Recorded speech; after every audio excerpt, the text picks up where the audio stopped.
അങ്ങനെ ഒരു കുടുംബമാണ് ബഥാനിയിലെ ലാസറിന്റെ കുടുംബം. ബഥാനിയിൽ ലാസറിന്റെ കുടുംബം. യേശു യെരൂശലേമിലേക്ക് പോകുന്ന വഴി അങ്ങോട്ട് പോകുമ്പോഴോ ഇങ്ങോട്ട് പോകുമ്പോഴോ ഞാൻ വിചാരിക്കുന്നു യേശു ആ കുടുംബത്തിൽ കയറിയിട്ടുണ്ട്. ആമേൻ. അങ്ങനെ കയറിയ നിമിഷങ്ങളിലൊക്കെ ആ കുടുംബത്തിനകത്ത് യേശു വചനം സംസാരിച്ചിട്ടുണ്ട്. ആ വചനങ്ങൾ അവർക്ക് അനുഗ്രഹമായി തീർന്നിട്ടുണ്ട്. അത്രയൊരു ഭാഗമാണ് ലൂക്കോസ് 10-ാം അധ്യായത്തിനകത്ത് തുറന്നു കൊണ്ടുവരുന്നത്. ഞാൻ നിങ്ങളോട് സംസാരിക്കാൻ ആഗ്രഹിക്കുന്ന ഭാഗം യോഹന്നാന്റെ സുവിശേഷം 11-ാം അധ്യായത്തിനകത്ത് യേശു ലാസറിന്റെ കല്ലറയുടെ മുമ്പിൽ നിന്നുകൊണ്ട് മറിയുടെയും മാർത്തയുടെയും ഹൃദയത്തെ ഉറപ്പിച്ചുകൊണ്ട് പറഞ്ഞ വാക്കാണ്, ഞാൻ പുനരുത്ഥാനവും ജീവനുമാകുന്നു. എന്നിൽ വിശ്വസിക്കുന്നവൻ മരിച്ചാലും ജീവിക്കും. ജീവിച്ചിരുന്ന എന്നിൽ വിശ്വസിക്കുന്നവൻ ഒരു നാളും മരിക്കയില്ല. യേശു പുനരുത്ഥാനമാകുന്നു എന്നുള്ളതാണ് എനിക്ക് നിങ്ങളോട് സംസാരിക്കാനുള്ള ഇന്നത്തെ സന്ദേശം. എങ്കിലും അവിടം വരെ എത്തത്തില്ല. അതുകൊണ്ടാണ് ഞാൻ നേരെ മറിയുടെയും മാർത്തയുടെയും വീട് വരെ ഒന്ന് പോയിട്ട് വരാമെന്ന് വിചാരിച്ചത്. നിങ്ങൾക്ക് ഓർമ്മയുണ്ടെന്ന് വിശ്വസിക്കുന്നു. ക്രിസ്തു സാക്ഷ്യം എന്ന ഒരു വിഷയമാണ് നമ്മൾ പ്രസംഗിക്കൊണ്ടിരിക്കുന്നത്. ക്രിസ്തു ബോധമായി യേശു കർത്താവ് ഭൂമിയിലായിരുന്നപ്പോൾ താൻ തന്നെപ്പറ്റി പറഞ്ഞ സാക്ഷ്യങ്ങൾ യേശു ക്രിസ്തുവിൻ്റെ ആത്മാവിനെ സ്വീകരിച്ചവരുടെ ഉള്ളില് ക്രിസ്തു ബോധ്യമായിട്ട്, ക്രൈസ്റ്റ് കോൺഷ്യസ് ആയിട്ട് വെളിപ്പെടണം. എങ്കിലും മാത്രമേ ക്രിസ്തുവിൽ ഒരു വളർച്ച നമുക്കുണ്ടാകത്തുള്ളൂ. ആമേൻ. ഹല്ലേലൂയ. യേശു ക്രിസ്തുവിന്റെ നീതിയാലാണ് നമുക്ക് വിശ്വാസം അകത്ത് കിട്ടിയിരിക്കുന്നത്. ചിന്തകളെ വീണ്ടും കർത്താവ് വേറെ എങ്ങോട്ടൊക്കെ കൊണ്ടുപോവാ. യേശു ക്രിസ്തുവിന്റെ നീതിയാലാണ് നമുക്ക് എന്ത് ലഭിച്ചേ? വിശ്വാസം അകത്ത് കിട്ടിയിരിക്കുന്നത്. വിശ്വാസം തന്നെ നമ്മൾ ഉരുവാക്കിയതല്ല, നമ്മുടെ ഉള്ളിൽ ഉണ്ടായതാണ്. അതുകൊണ്ട് തന്നെ ആ വിശ്വാസം അങ്ങനെ തന്നെ ഇരുന്നാൽ പോരാ, അതിനൊരു വളർച്ച ആവശ്യമുണ്ട്. ആമേൻ. എങ്ങനെയാണ് വളർച്ച ഉണ്ടാകുന്നത്? ആ ക്രിസ്തുവിനെ കുറിച്ചുള്ള യഥാർത്ഥ തിരിച്ചറിവുകൾ, ക്രിസ്തുവിനെ കുറിച്ചുള്ള യഥാർത്ഥ ഉറപ്പുകൾ നിങ്ങളുടെ അകത്ത് ഉണ്ടാകുമ്പോഴാണ് ക്രിസ്തുവിൽ ഒരു വളർച്ച, അല്ലെങ്കിൽ വിശ്വാസത്തിൽ നിങ്ങൾക്ക് വർധന ഉണ്ടാകുന്നത്. ആമേൻ. അതിന് നിങ്ങളുടെ ഉള്ളിൽ വന്ന ദൈവപുത്രന്റെ ആത്മാവിനെ കുറിച്ച്, ക്രിസ്തുവിനെ കുറിച്ച് യഥാർത്ഥമായി നിങ്ങൾ മനസ്സിലാക്കണം. താൻ ഈ ഭൂമിയിൽ പറഞ്ഞിട്ടുള്ള, തന്നെ കുറിച്ച് പറഞ്ഞിട്ടുള്ള വാക്കുകൾ വെറുതെ മനുഷ്യർ കേൾക്കാൻ വേണ്ടി പറഞ്ഞതല്ല, അത് അവർ ഉള്ളത്തിൽ ഉറപ്പാകേണ്ടതിനാണ് പറഞ്ഞത്. അതുകൊണ്ടാണ് കൊരിന്തി ലേഖന കർത്താവാകുന്ന പൗലോസ് പറയുന്നത്, യേശു ക്രിസ്തുവിനെ കുറിച്ചുള്ള സാക്ഷ്യം നിങ്ങളിൽ ഉറപ്പായിരിക്കുന്നത് പോലെ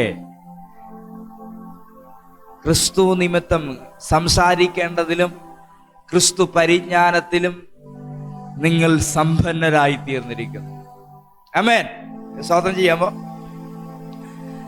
പോലെ എന്നൊരു വാക്ക് ഈ ആഴ്ച ഒന്നുകൂടെ പഠിക്കാൻ എന്നെ കർത്താവ് സഹായിച്ചു. ഏതാണ്? ഉറപ്പായിരിക്കുന്നത് പോലെ. ക്രിസ്തു സാക്ഷ്യം ബൈബിളിൽ ഉള്ളത് പോലെ എന്നല്ല, പാസ്റ്റർ പ്രസംഗിക്കുന്നത് പോലെ എന്നല്ല. അങ്ങനെയാണോ? അയച്ച അങ്ങനെയാണോ? ആണോ? അല്ല, അങ്ങനെയല്ല. പാസ്റ്റർ സൽമോൻ പാസ്റ്റർ പ്രസംഗിക്കുന്നത് പോലെ എന്നല്ല എഴുതിയേക്കുന്നത്.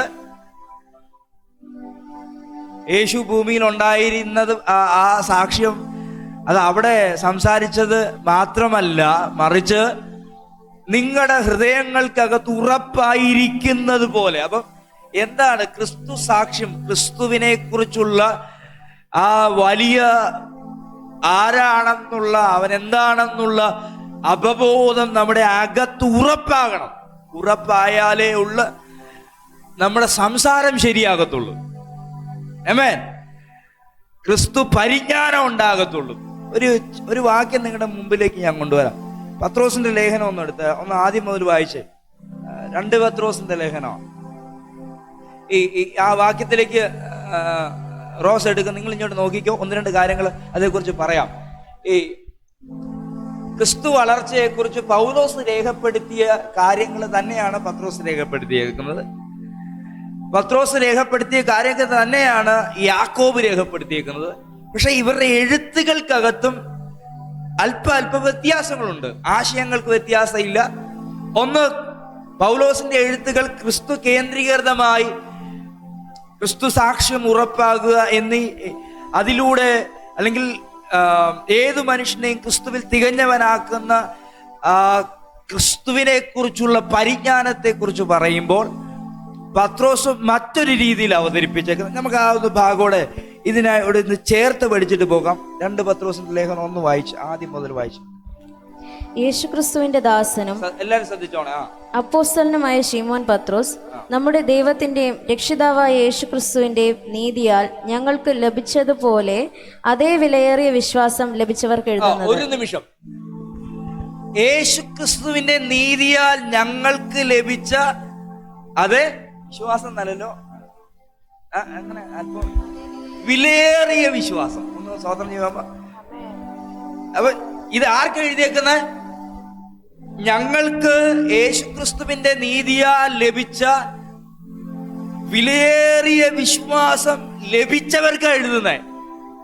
ആമേൻ, ആമേൻ, ആമേൻ. ഇനി അങ്ങനെയുള്ളതാണ് എങ്കിൽ നമുക്കും അതാ, നമുക്കൂടെയാണ് എഴുതിയേക്കുന്നത്. സാധാരണ വിശ്വാസത്തെ കുറിച്ചല്ല പറഞ്ഞേക്കുന്നത്, വിലയേറിയ. ഇത് വെറുതെ ഉണ്ടായി വന്നതല്ല, ഇത് യേശുക്രിസ്തുവിന്റെ നീതിയാൽ. നീതി എന്ന വിഷയം വിശദീകരിക്കേണ്ടതാണ്. എങ്കിലും താഴോട്ട് നീതി എന്ന വാക്ക് വിശ്വാസത്തിന് കാരണമായതുകൊണ്ട് അടുത്ത വിശുദ്ധീകരണത്തിന്റെ ഒരു പ്ലാറ്റ്ഫോമിനെ കുറിച്ച് വ്യക്തമായിട്ട് പത്രോസ് എഴുതുന്നതാണ് നമ്മൾ കാണുന്നത്. വായിച്ചു എന്തായിട്ട്. ദൈവത്തിന്റെയും നമ്മുടെ കർത്താവായ യേശുവിന്റെയും പരിജ്ഞാനത്തിൽ നിങ്ങൾക്ക് കൃപയും സമാധാനവും വർദ്ധിക്കുമാറാകട്ടെ. തന്റെ മഹത്വത്താലും വീര്യത്താലും നമ്മെ വിളിച്ചവന്റെ പരിജ്ഞാനത്താൽ അവന്റെ ദിവ്യശക്തി ജീവനും ഭക്തിക്കും വേണ്ടിയതൊക്കെയും നമുക്ക് ദാനം ചെയ്തിരിക്കുന്നുവല്ലോ. അവയാൽ അവൻ നമുക്ക് വിലയേറിയതും അതിമഹത്വമായ വാഗ്ദത്തങ്ങളും നൽകിയിരിക്കുന്നു. ഈ ഭാഗോടെ ഒന്ന് നമുക്ക് ചിന്തിച്ചു പോകും. അവിടെ പറഞ്ഞ 1-2 കാര്യം. വിശ്വാസം അകത്ത് വന്നു, അല്ലെ? നീതിയാൽ വിശ്വാസം അകത്ത് വന്നു. അതുകൊണ്ട് തന്നെ നമുക്ക് ഒത്തിരി വാഗ്ദത്തങ്ങളും തന്നിട്ടുണ്ട്. സ്വത്രം പറയണം. ആമേൻ. ഈ പൗലോസ് ഈ എഫെസ്യ ലേഖനത്തിൽ അത് രേഖപ്പെടുത്തുന്നത്, അത് നിമിത്തം പരിശുദ്ധാത്മാവെന്ന സീലിൽ ലഭിക്കപ്പെട്ടത് നിമിത്തം നിങ്ങളുടെ ഉള്ളിൽ വന്ന കാര്യങ്ങളെ കുറിച്ച് നിങ്ങൾക്ക് ബോധ്യം ഉണ്ടാകണം. നിങ്ങളുടെ ഉള്ളിൽ വന്ന ആത്മാവിൽ പിതാവിനെ കുറിച്ച് തിരിച്ചറിവുണ്ടാകണം. വിളിയാലുള്ള ആശ തിരിച്ചറിയണം. മഹിമാദനത്തെ കുറിച്ച് അറിയണം. അവകാശത്തിന്റെ മഹിമാദനം അറിയണം. നിങ്ങളുടെ ഉള്ളിൽ വ്യാപരിക്കുന്ന ദൈവാത്മാവിന്റെ അളവറ്റ ശക്തിയെക്കുറിച്ച് അറിയണം. നിങ്ങളൊരു നിറവാണെന്നറിയണം. നിങ്ങൾ നിറയ്ക്കുന്നവനാണെന്നറിയണം. അതേ ആത്മാവ് ക്രിസ്തുവിനെ മരിച്ചവരുടെ ഇടയിൽ നിന്ന് ഉയർപ്പിച്ച അതേ ആത്മാവാണ്. ഒരു വ്യത്യാസവും ഇല്ല. അതേ ആത്മാവാണ് നിങ്ങളിൽ ഇരിക്കുന്നതെന്ന് അറിയണം. ആമേൻ, ഹല്ലേലൂയ. അതിനിടയ്ക്ക് 2 വാക്കുണ്ട്, അത് ഞാൻ കഴിഞ്ഞ ആഴ്ച ഒന്ന് തൊട്ടുവിട്ടായിരുന്നു. ഹല്ലേലൂയ. ഇതെല്ലാം പറയാൻ കാരണം അവരുടെ അകത്ത് വിശ്വാസം ഉണ്ടായെന്നുള്ളതാണ്. ആമേൻ.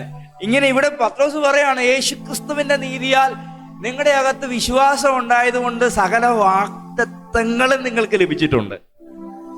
ആമേൻ. സകല വാഗ്ദത്തങ്ങളും ലഭിച്ചു നിങ്ങളുടെ ജീവനും ഭക്തിക്കും വേണ്ടതെല്ലാം.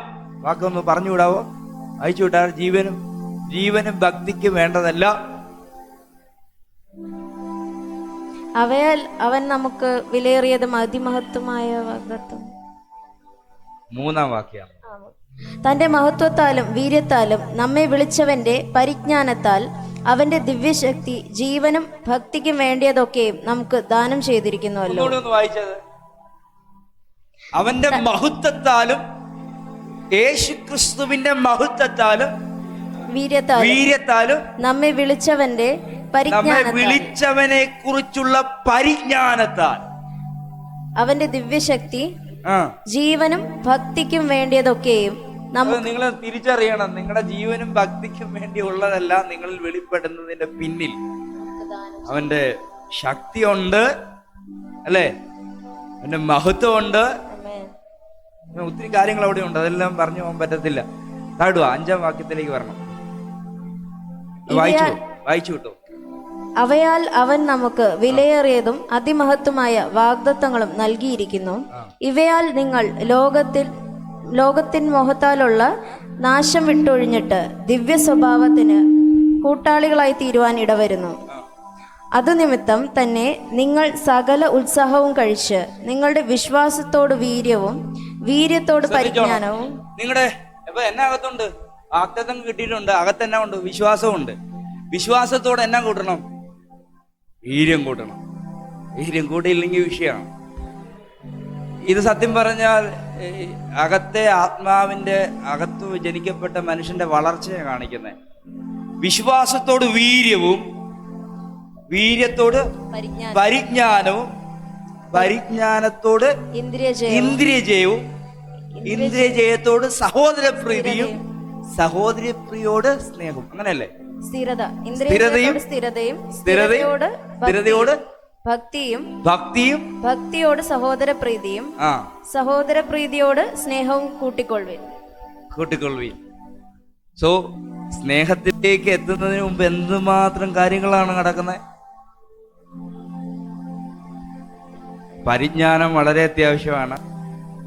ഒന്നുകൂടെ വായിച്ചുവിട്ടെ, പെട്ടെന്ന് വായിച്ചുവിട്ടെ. അത് നിമിത്തം തന്നെ നിങ്ങൾ സകല ഉത്സാഹവും കഴിച്ച് നിങ്ങളുടെ വിശ്വാസത്തോട് വീര്യവും വീര്യത്തോട് പരിജ്ഞാനവും പരിജ്ഞാനത്തോട് ഇന്ദ്രിയജയവും ഇന്ദ്രിയജയത്തോട് സ്ഥിരതയും സ്ഥിരതയോട് ഭക്തിയും ഭക്തിയോട് സഹോദരപ്രീതിയും സഹോദരപ്രീതിയോട് സ്നേഹവും കൂട്ടിക്കൊള്ളുവീൻ. ആമേൻ. അപ്പൊ ഇതൊരു ആത്മാവിലൊരു പ്രോസസ്സാണ്.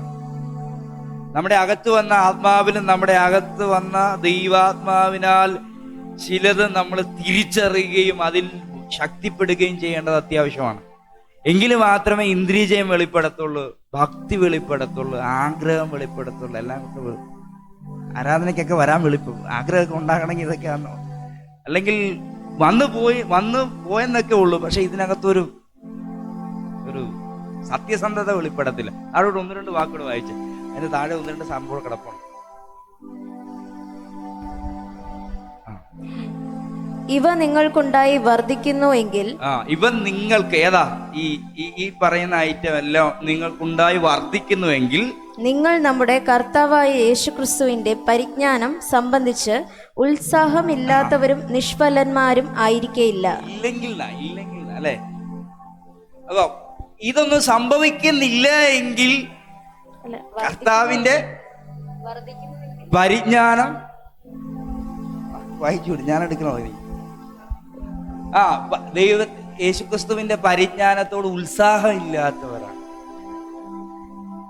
അല്ലേ? ഒരു വാക്കിയോട്, ഒരു പ്രത്യേക വാക്കൂടെ താഴെ കിടപ്പുണ്ട്, വായിച്ച്.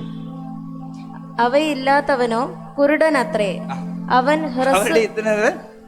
കുരുടനത്രേ. വേറൊരു വാക്കുണ്ട്, ഹസ്വദൃഷ്ടി.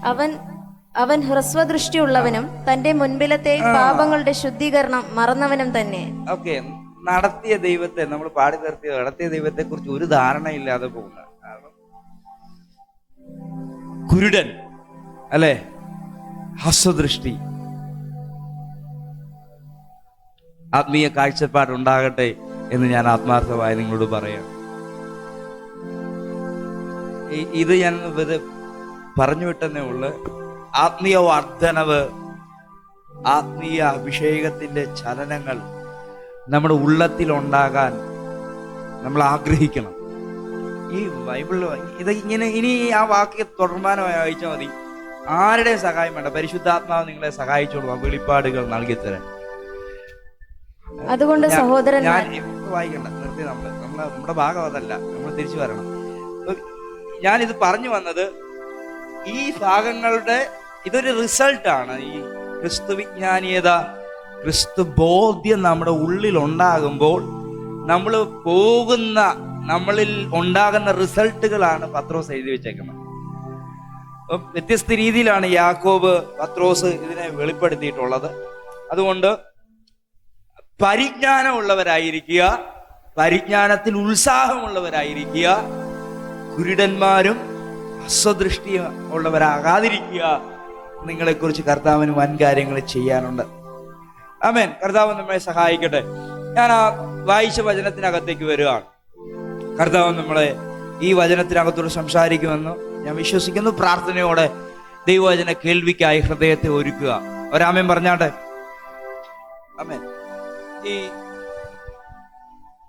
മുണ്ടക്കയത്ത് ദൈവം ഒത്തിരി വിശ്വാസ ഭവനങ്ങളെ ഉയർത്തിക്കൊണ്ട് വന്നിട്ടുണ്ട് എന്ന് പറഞ്ഞ പോലെ ലൂക്കോസ് 10-ാം അധ്യായത്തിൽ ഒരു കുടുംബത്തെ ഉയർത്തിക്കൊണ്ട് വരികയാണ്. ആ കുടുംബത്തിന്റെ പേരവിടെ എഴുതിയിട്ടില്ല, പക്ഷെ ആ കുടുംബത്തിലെ 2 പേരെ പറ്റി എഴുതിയിട്ടുണ്ട്. അത് മാർത്തയും മറിയുമാണ്. ആ സ്ഥലത്തിന്റെ പേര് സത്യത്തിൽ വെളിപ്പെടുത്തുന്നത് യോഹന്നാൻ എന്ന അപ്പോസ്തലനാണ്. പക്ഷെ ഇന്നത്തെ സുവിശേഷകന്മാരല്ല, ഇന്നത്തെ എല്ലാവർക്കും ആ പേരറിയാം. ആ പേര് ബെഥാനി എന്നുള്ള പേരാണ്. ആമേൻ. ബെഥാനി എന്ന പേരിനെ പ്രസിദ്ധിയിലേക്ക് കൊണ്ടുവന്നത് ഈ കുടുംബമാണ്. ആമേൻ. സ്വതന്ത്രം പറയുന്നില്ല. കാരണം എന്തുവാ? അവരുടെ ദേശത്തിലൂടെ കടന്നു പോകുന്ന ആ യേശുവിനെ അവര് വീട്ടിൽ കൈക്കൊണ്ടു. ആമേൻ. ലൂക്കോസ് വിശേഷം 10-ാം അധ്യായം പഠിക്കുമ്പോൾ ഹല്ലേലൂയ കൃത്യമായി അവിടെ എഴുതിയിരിക്കുന്നു, മറിയ യേശുവിനെ ഭവനത്തിനകത്ത് കൈക്കൊണ്ട്. എടുത്തൊന്ന് വെച്ചോളൂ. അതിന്റെ 38-ാമത്തെ വാക്യാണ്. പിന്നെ അവർ യാത്ര പോകയാൽ, ലൂക്കോസ് വിശേഷം ഒന്ന് വായിച്ചു കിട്ടും. പിന്നെ അവർ യാത്ര പോകയിൽ അവനൊരു ഗ്രാമത്തിലെത്തി. മാർത്ത എന്ന പേരുള്ള ഒരു സ്ത്രീ അവനെ വീട്ടിൽ കൈക്കൊണ്ടു. ആരെയാണ്? ഉത്തരം പറഞ്ഞ് ഞാൻ ഇനി നിങ്ങളോട് ചോദ്യം ചോദിക്കുന്നില്ല. യേശുവിനെ വീട്ടിൽ, ശ്രദ്ധിക്കണ്ട, നിങ്ങൾക്ക് വീട്ടിൽ പോയാലും നിങ്ങളുടെ കയ്യിൽ ബൈബിൾ ഉണ്ട്, നിങ്ങൾക്ക് വീട്ടിൽ പോയി വായിക്കാം. ശ്രദ്ധിച്ചിരി. യേശുവിനെ വീട്ടിൽ കൈക്കൊണ്ടു. ഹല്ലേലൂയ. യേശുവിനെ വീട്ടിൽ കൈക്കൊണ്ടതിന്റെ വിടുതൽ അവരുടെ വീട്ടിൽ നടക്കുവാനിടയായി തീർന്നു. നിങ്ങൾ അങ്ങനെയുള്ളവരാണോ? നല്ല ഹോസ്പിറ്റാലിറ്റി ഉള്ളവരാണോ? ഞാൻ എൻ്റെ വീടിനെ പറ്റി പറയാം. എൻ്റെ വീടിനെ പറ്റി പറയാം. അതിൻ്റെ കാരണം എന്ന് വെച്ചാൽ ഈ കഴിഞ്ഞ 1 വർഷമായിട്ട് ഞാൻ എൻ്റെ ഒരു പുതിയ വീട്ടിലേക്ക് താമസം കഴിഞ്ഞിട്ട് ഇപ്പോഴും ഞാൻ എൻ്റെ വീട് മാറാൻ ആഗ്രഹിക്കുക. വീട് മാറാൻ ആഗ്രഹിക്കുന്നതിൻ്റെ കാര്യം പലപ്പോഴും എനിക്ക് കിടക്കാനിടയില്ല എന്നുള്ളതാണ്. കാരണം ഞാൻ എല്ലപ്പോഴും കിടക്കുന്നത് സെറ്റിയിലൊക്കെയാണ്. കാര്യം അതുപോലെ ഗസ്റ്റ് ഉണ്ട് വീട്ടിൽ. പക്ഷെ എൻ്റെ വൈഫ് ഇതുവരെ ഒരു പരാതി പറഞ്ഞിട്ടില്ല. ചിലപ്പോൾ ഉള്ള ഫുഡൊക്കെ ആണെങ്കിലും അതും വളരെ നന്നായിട്ട് വെച്ച് കൊടുക്കാനായിട്ട് അവിടെ തയ്യാറായിട്ടുണ്ട്. ഞാൻ ഒരു സുവിശേഷമാണ്, നിങ്ങൾക്ക് എല്ലാവർക്കും അങ്ങനെ പറ്റണമെന്നില്ല, പറ്റിയാൽ നല്ല കാര്യമാണ്. നമ്മൾ പഴയ നിയമത്തിനകത്ത് പഠിക്കാൻ നേരത്ത് ഒരു ധനികയായ സ്ത്രീയെ കാണുന്നുണ്ട്. ആ ധനികയായ സ്ത്രീ കൂടെ അതുവഴി ഒരു പ്രവാചകൻ, ഒരു ദൈവ പുരുഷൻ പോകുമ്പോൾ അവന് വേണ്ടി ഒരു അവളുടെ ഒരു റൂം, അവൾക്കൊരു പുതിയ റൂം അവള് പണിയ. ഹല്ലേലൂയ. ഞാൻ എന്നാ പറഞ്ഞു, യേശുവിനെ മാർത്ത വീട്ടിൽ കൈക്കൊണ്ടു. വീട്ടിൽ യേശുവിനെ കൈക്കൊണ്ടതുപോലെ തന്നെ ഈ ധനികയായ സ്ത്രീ, അവളെ എടുത്തൊന്നും പറയാൻ വേറെ പേരൊന്നും ഇല്ലാത്തതുകൊണ്ട് അവളുടെ ഒന്നാമത്തെ ഒറ്റ ഒരു ക്വാളിറ്റി ഉള്ളു, എന്താ? അവള് ധനികയാണ്. അവള് പ്രാർത്ഥനക്കാരിയാണെന്നില്ല, അവള് സുവിശേഷകയാണെന്നില്ല, അവൾ ഇന്ന കുലത്തിൽപ്പെട്ട ആളാണെന്നില്ല. പക്ഷെ അവളുടെ വീട്ടിൽ അവൾക്കറിയാം ഈ ദൈവപുരുഷൻ വന്നാൽ അവളുടെ വീട് അനുഗ്രഹിക്കപ്പെടും. ആമേൻ. ഈ നമ്മൾ ആ ഭാഗം പഠിക്കാൻ നേരത്ത് നമ്മൾ അവിടെ നിന്ന് കാണുന്ന ഒരു കാര്യമുണ്ട്. അവൾ ഒരു പ്രവാചക ശബ്ദം കേൾക്കാൻ വേണ്ടിയല്ല, അവൾ അവരുമായി സംസാരിക്കാനോ ഒന്നുമല്ല, അതുവഴി കടന്നു പോകുന്ന ദൈവപുരുഷന് വിശ്രമിക്കാൻ വേണ്ടി അവളുടെ വീടിന്റെ ചുമരിനോട് ചേർന്ന് ഒരു റൂം, ഒരു അപ്പർ റൂം ഉണ്ടാക്കി. ആമേൻ. ഹല്ലേലൂയ. മറുപടി ഞാൻ പറയാം, അല്ലെങ്കിൽ അതിന്റെ റിസൾട്ട് ഞാൻ പറയാം. അവളുടെ വീട്ടിൽ കയറിയ ഒരു മരണത്തെ അവൾക്ക് ജയിക്കുന്നതിന് ആ ശുശ്രൂഷ കാരണമായി. ഇതേ അറ്റ്മോസ്ഫിയർ തന്നെയാണ് ലാസറിന്റെ വീടിനകത്ത്, അല്ലെങ്കിൽ മാർത്തയുടെയും മറിയയുടെയും വീട്ടിനകത്ത് സംഭവിക്കുന്നത്. കൂടെ കൂടെ യേശു ആ വഴി പോകുമ്പോൾ ഈ ഭവനത്തിലേക്ക് കയറാൻ കാരണം യേശുവിനെ സ്നേഹിക്കുന്ന ചിലർ ആ വീട്ടിനകത്തുണ്ട്. Hallelujah, hallelujah. യെരൂശലേമിനോട് അടുത്ത് കിടക്കുന്ന ഒരു സ്ഥലമാണ് ബെഥാനിയ. യെരൂശലേമിലേക്ക് യേശു പല യാത്രകൾ ചെയ്തതായി കാണുന്നു. ആ യാത്രകളിൽ എല്ലാം തന്നെ ആ വീട്ടിൽ കയറിയിട്ടുണ്ട്. റിസൾട്ട്, ആ ദേശത്ത് ആ ഭവനം പ്രസിദ്ധമായി. യേശു വന്നാൽ എൻ്റെ വീട് പ്രസിദ്ധമാണെന്ന് വിശ്വസിക്കുന്ന എത്ര പേരുണ്ട്? ആമേൻ, ഹല്ലേലൂയ. അങ്ങനെയാണെങ്കിൽ നിന്നെ യഥാർത്ഥമായി നിങ്ങളുടെ വീട് പ്രസിദ്ധമാകാൻ പോവുകയാണ്. യേശു വന്നതിന്റെ റിസൾട്ട് നിന്റെ വീട്ടിൽ. യേശു വന്ന നാളുകളിലൊന്നും യെരൂശലേമിൽ അറിവ് കിട്ടിയിരുന്നില്ല. യെരൂശലേം, ഈ ബെഥാനിയയിലെ അടുത്ത പട്ടണങ്ങളിലൊന്നും യേശു വന്നെന്ന് അവരാരും അറിഞ്ഞില്ല. പക്ഷെ അവരുടെ വീട്ടിലൊരു സംഭവം നടന്നു. ആ സംഭവത്തെ തുടർന്ന് ഇന്ന് നമ്മുടെ കേരളത്തിൽ നിൽക്കുന്ന എല്ലാവർക്കും, അല്ലെങ്കിൽ വിശ്വാസികളായ എല്ലാവർക്കും, ഇന്ന വിശ്വാസി എന്നില്ല, ഹല്ലേലൂയ, ക്രിസ്തു മത വിശ്വാസികൾ എല്ലാവർക്കും തന്നെ ബെഥാനി എന്ന സ്ഥലം അറിയാം. എന്തുകൊണ്ടാ? ഹല്ലേലൂയ. അത് ഹല്ലേലൂയ പനി മാറിയത് കൊണ്ടല്ല, തലവേദന മാറിയത് കൊണ്ടല്ല, അത് വലിയൊരു മിറക്കിൾ അവിടെ സംഭവിച്ചത്. ഹല്ലേലൂയ. യേശു കുരുടരെ സൗഖ്യമാക്കിയിട്ടുണ്ട്. ആമേൻ പറയുന്നവർക്കായി സ്തോത്രം. യേശു പനിയെ സൗഖ്യമാക്കിയിട്ടുണ്ട്. ആമേൻ പറയുന്നവർക്കായി സ്തോത്രം. യേശു മുടന്തരെ സൗഖ്യമാക്കിയിട്ടുണ്ട്. ഹല്ലേലൂയ. പക്ഷെ യേശു അതുകൊണ്ട് നിർത്താനല്ല ആഗ്രഹിച്ചത്. അതിനേക്കാൾ വലുത്, ഹല്ലേലൂയ, തന്നെ പ്രതീക്ഷിക്കുന്നവർ കാണുകയും അനുഭവിക്കുകയും ചെയ്യണമെന്ന് യേശു ആഗ്രഹിച്ചു. മത്തായില്, മർക്കോസില്, ലൂക്കോസില്, അല്ലെങ്കിൽ യോഹന്നാനിലും യേശു ക്രിസ്തുവിന്റെ ഉയർത്തെഴുന്നേൽപ്പിനെ കുറിച്ച് യേശു പലതവണ പ്രസ്താവിച്ചു. ഞാൻ അതിനെ അടുക്കടുക്കായി കഴിഞ്ഞ രാത്രിയിൽ ഇരുന്ന് എഴുതി. ഞാനത് പറയണമെന്ന് ആഗ്രഹിച്ചിട്ടുണ്ടോ എഴുതി. പക്ഷെ അത് ഈ ആഴ്ച പറയുന്നില്ല, അടുത്ത ഒരാഴ്ച പറയും. മത്തായി എഴുതി, മർക്കോസ് എഴുതി, ലൂക്കോസ് എഴുതി, യോഹന്നാനും എഴുതി. അല്പം കൂടെ വ്യക്തതയോടെ എഴുതിയിരിക്കുന്നത് യോഹന്നാൻ അപ്പോസ്തലനാണ്. ഹല്ലേലൂയ. താൻ ഉയർത്തെഴുന്നേൽക്കും. എല്ലാത്തിനകത്തും ആവർത്തിക്കപ്പെടുന്ന പദം, ഹല്ലേലൂയ, നമ്മൾ മിക്കവരും, അല്ലെങ്കിൽ ഞാൻ ഉപയോഗിക്കുന്ന ബൈബിളിനകത്ത് അല്പം കൂടെ കറുത്തതും വലുതുമായ അക്ഷരത്തിനകത്ത് എഴുതിയിട്ടുണ്ട്. ഹല്ലേലൂയ. അവൻ പിടിക്കപ്പെടുകയും മരിക്കപ്പെടുകയും ചെയ്തു, മൂന്നാം ദിവസം അവൻ ഉയർത്തെഴുന്നേൽക്കപ്പെട്ടു. ഉയർത്തെഴുന്നേൽക്കപ്പെടുമെന്ന് അവൻ മുൻകൂട്ടി അറിയിച്ചു. അങ്ങനെ എഴുതിയിട്ടുണ്ട്. ഒരുപാട് വാക്യങ്ങൾ. പക്ഷെ ഇതാരും കേൾക്കുന്നില്ല, ഇതാരും മനസ്സിലാക്കുന്നില്ല. യേശു പറഞ്ഞുകൊണ്ടിരിക്കുന്ന, അല്ലെങ്കിൽ അടുക്കടെ താൻ പറഞ്ഞുകൊണ്ടിരിക്കുന്ന ഒരു കാര്യം, ഹല്ലേലൂയ, തെളിയിക്കുകയാണ് ഈ ഭവനത്തിനകത്ത്. ആമേൻ. ഇന്ന് പറഞ്ഞത്, യേശു പറഞ്ഞത് തെളിയിക്കാൻ നിങ്ങളുടെ ഭവനം വേദിയാകട്ടെ. ഹല്ലേലൂയ. യേശു പറഞ്ഞ കാര്യത്തെ തെളിയിക്കുന്നതിന് നിങ്ങൾ കാരണമാകട്ടെ. ഇതിനെ പലരും സ്വീകരിക്കുന്നില്ല, എന്നാലേ തുറക്കുള്ളൂ. എനിക്കൊരു നല്ല ആശയം തുറന്നു വരേണ്ടെന്ന് ആഗ്രഹമുണ്ട്. ഹല്ലേലൂയ. ലാസറിന്റെ, ഈ മറിയയുടെയും മാർത്തയുടെയും ഭവനത്തിൽ, ഹല്ലേലൂയ, യേശുവിനെ കൈക്കൊള്ളുവാനിടയായി തീർന്നു. ലൂക്കോസ് സുവിശേഷം എടുത്തു വെച്ചോണം. നമുക്ക് ഒന്ന് രണ്ട് വാക്യങ്ങളെ താഴോട്ടൊന്ന് വായിക്കാം, നിങ്ങൾക്കൊന്ന് മനസ്സിലാകട്ടെ. 10-ാം അധ്യായം അതിന്റെ 38-ാം വാക്യം. പിന്നെ അവർ യാത്ര പോകയിൽ അവൻ ഒരു ഗ്രാമത്തിലെത്തി. മാർത്ത എന്നു പേരുള്ള ഒരു സ്ത്രീ അവനെ വീട്ടിൽ കൈക്കൊണ്ടു. അവൾക്ക് മറിയ എന്നൊരു സഹോദരി ഉണ്ടായിരുന്നു. അവൾ കർത്താവിന്റെ കാൽക്കലിരുന്ന് അവന്റെ വചനം കേട്ടുകൊണ്ടിരുന്നു. മാർത്തയോ വളരെ ശുശ്രൂഷയാൽ കുഴങ്ങിയിട്ട് അടുക്കെ വന്ന്, കർത്താവേ, എൻ്റെ സഹോദരി ശുശ്രൂഷയ്ക്ക് എന്നെ തനിച്ച് വിട്ടിരിക്കുന്നതിൽ നിനക്ക് വിചാരമില്ലയോ? എന്നെ സഹായിപ്പാൻ അവളോട് കൽപ്പിച്ചാലോ എന്ന് പറഞ്ഞു. ഈ നമ്മൾ പ്രസംഗിക്കുന്നത് ഉയർത്തെഴുന്നേൽപ്പ് എന്ന വിഷയമല്ല, മറിച്ച് ക്രിസ്തുബോധി എന്ന വിഷയമാണ്. അല്ലെങ്കിൽ അതുകൊണ്ട് തന്നെയാണ് ഈ ബാക്ക്ഗ്രൗണ്ട് എന്ന് ഈ വിഷയം എടുക്കുന്നത്. ഈ ദൂത് ഇവർ കേൾക്കുന്ന ക്രിസ്തുവിനെ കുറിച്ചുള്ള തിരിച്ചറിവ് ഇവരിൽ ഉണ്ടാകുന്ന സാഹചര്യം മുതൽ ഞാൻ ആ വിഷയത്തെ എടുക്കുകയാണ്. മറിയ, മാർത്ത, ഈ രണ്ട് വ്യക്തികളെ മാത്രമാണ് ലൂക്കോസ് സുവിശേഷം 10-ാം അധ്യായത്തിനകത്ത് വെളിപ്പെടുത്തുന്നത്.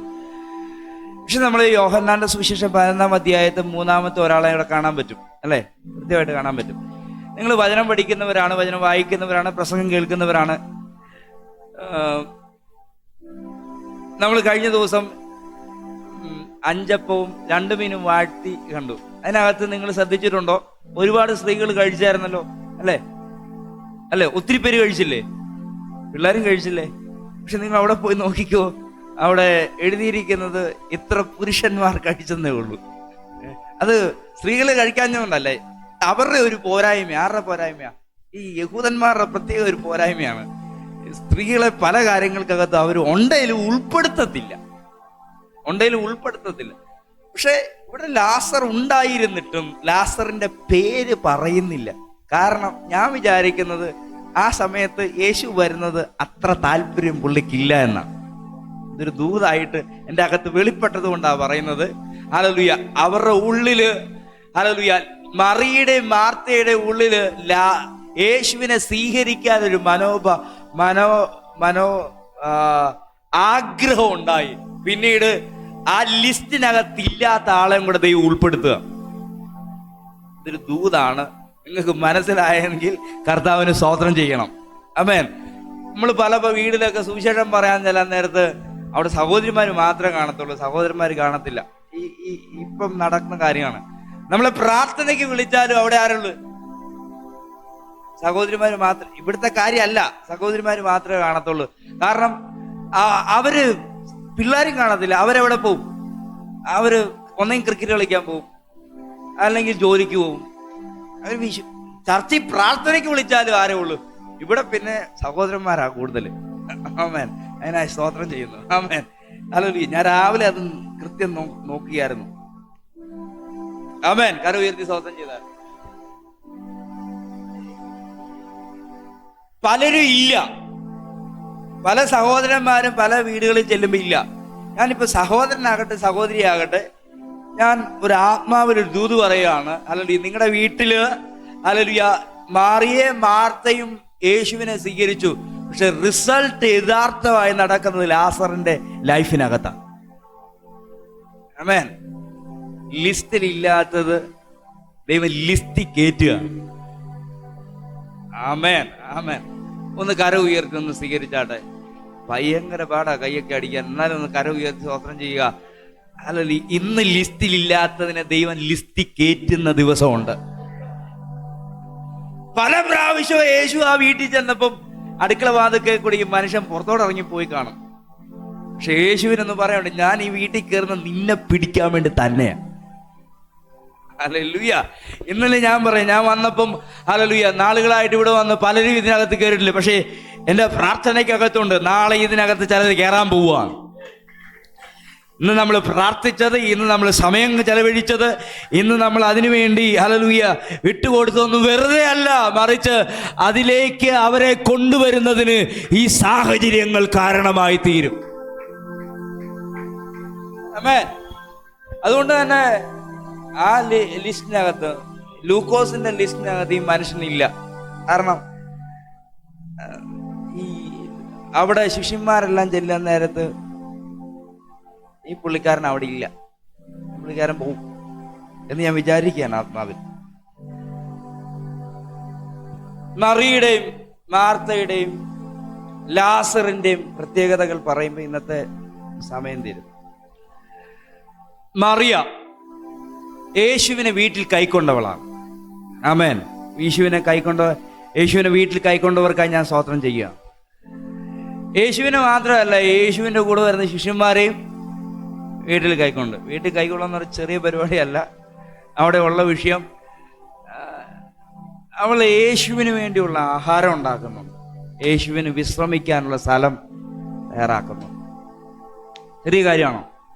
അല്ല. ഇവളുടെ പ്രയോറിറ്റി യേശുവിനെ മറ്റുള്ളവർ വീടുകളിൽ കയറ്റാത്തപ്പം യേശുവിനെ അവർ കയറ്റി. അതിന് പിന്നിൽ ഒത്തിരി ആഴമേറിയ ചിന്തകളുണ്ട്. അന്നത്തെ യഹൂദന്മാരുടെ പ്രസംഗങ്ങൾക്കും യഹൂദന്മാരായ മതാനുസാരികളുടെ അല്ലെങ്കിൽ പരീശന്മാരുടെ എല്ലാ ടോക്കുകൾക്കും പ്രമാണങ്ങൾക്കും ഇച്ചിരിയുടെ വ്യത്യാസമുണ്ട്. ആരുടെ? യേശുവിൻ്റെ പ്രസംഗങ്ങൾക്ക്. ഈ യേശുവിൻ്റെ പ്രസംഗം മറ്റുള്ളവരെ പ്രശ്നത്തിലാക്കുന്നുണ്ട്. അതുകൊണ്ട് തന്നെ ബാക്കിയുള്ള കുടുംബങ്ങളൊന്നും യേശുവിനെ സ്വീകരിക്കാൻ തയ്യാറായിട്ടില്ല. പക്ഷെ ഇവൾക്ക് എന്തോ പ്രത്യേകത തോന്നി. ഇവർക്ക് യേശുവിനെ കുറിച്ചുള്ള ഉൾബോധ്യം കിട്ടി. അതുകൊണ്ട് തന്നെ ഇവർ യഹൂദന്മാരുടെ ലിസ്റ്റിൽപ്പെട്ടവരാണെങ്കിലും ബാക്കിയുള്ളവർ സ്വീകരിക്കാഞ്ഞിട്ടും ഈ കുടുംബം യേശുവിനെ സ്വീകരിച്ചു. ആമേൻ, ഹല്ലേലൂയ. എന്തിനാണ് സ്വീകരിച്ചതെന്ന് നോക്കിയാൽ നമ്മൾ ആദ്യം പറഞ്ഞ സാക്ഷ്യത്തിനകത്ത് കിടപ്പുണ്ട്. അപ്പം എന്ന ഞാൻ ജീവന്റെ അപ്പം എന്ന വിഷയം പഠിക്കുമ്പോൾ താഴെ കിടപ്പുണ്ട്. ഹല്ലേലൂയ. ആ വാക്യം ഇങ്ങനെയാണ്. ഹല്ലേലൂയ. നമുക്ക് വാക്യം 6-ാം അധ്യായത്തിൽ, യോഹന്നാന്റെ സുവിശേഷം 6-ാം അധ്യായത്തിലേക്ക് ഓടിക്കുക. അതിനകത്ത് 2 പിതാവിന്റെ ഇഷ്ടങ്ങളെ കുറിച്ച് പറയുന്നു.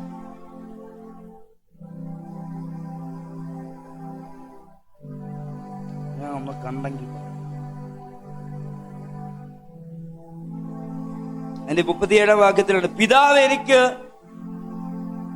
തന്നതൊക്കെയും എന്റെ അടുക്കൽ വരും. 38 ഞാൻ വായിക്കാം. പിതാവ് അല്ലെ ലാസറിന്റെ വീട്ടില്, മറിയുടെയും മാർത്തയുടെയും വീട്ടില് യേശുവിനെ കൈക്കൊണ്ടതിന്റെ പിന്നിലെ ഒരു കാര്യം ഇതാണ്: പിതാവ് എനിക്ക് തന്നിട്ടുള്ളതൊക്കെ എന്റെ അടുക്കൽ വരും. ഇവിടെ യേശുവാണ് വന്നിട്ടുള്ളത്. പക്ഷെ ഇവിടെ യേശു പറയുന്ന കാര്യമാണ്, പിതാവ് എനിക്ക് തന്നിട്ടുള്ളതൊക്കെ എന്റെ അടുത്ത് വരും. ഒരു ആമേൻ പറ, നല്ല ആമേൻ പറ. ആമീൻ. ഇത് നല്ല കട്ടിക്ക് പറയണം. ഹല്ലേലൂയ. ഇതൊരു ഭയങ്കര ശക്തമായ ഡിക്ലറേഷനാണ്. കാര്യം അടുത്ത വാക്ക് പറയുന്നു, എന്റെ അടുക്കൽ വരുന്നവനെ ഞാൻ ഒരു നാളും തള്ളിക്കളയത്തില്ല. ഇതിന്റെ മറ്റൊരു വേഷം ഞാൻ പറഞ്ഞ, അത് പലയിടങ്ങളിലും യേശു പറഞ്ഞിട്ടുണ്ട്, എന്റെ അടുക്കൽ നിന്ന് ആർക്കും ഒരുത്തവനെ പിടിച്ചു പറിക്കാൻ പറ്റത്തില്ല. ആമേൻ. അപ്പം എന്നാ നിങ്ങൾ ഇത് ആത്മാവിൽ കാണേണ്ടത്, മുണ്ടക്കയത്ത് പിതാവിന് ഇഷ്ടമുള്ളതല്ല അവന്റെ അടുക്കൽ വരും. ഹല്ലേലൂയ. പലരും ശോധന ചെയ്യുന്നില്ല. എന്റെ അടുക്കൽ വരുന്നവനെ അവൻ തള്ളിക്കളയത്തില്ല. യേശു തള്ളിക്കളയത്തില്ല.